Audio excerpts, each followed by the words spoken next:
After 15 months of fighting, Israel and Hamas have agreed to a ceasefire.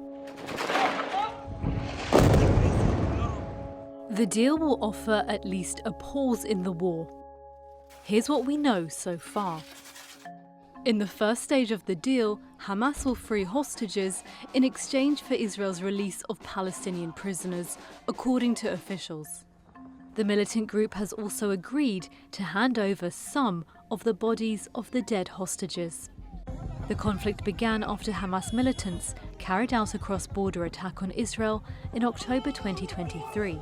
The Iranian-backed group killed 1,200 people and kidnapped about 250 hostages.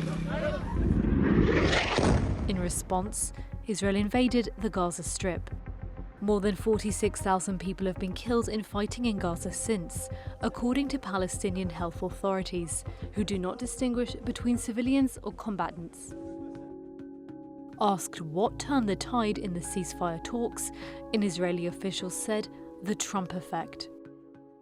If they're not back by the time I get into office, all hell will break out in the Middle East.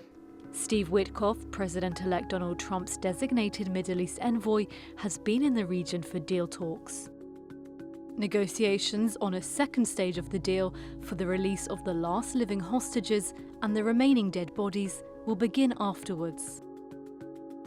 But Hamas hasn't yet provided information on the condition of the hostages expected to be released. Whether the pause in fighting can be extended into a permanent ceasefire will become the real test for the deal.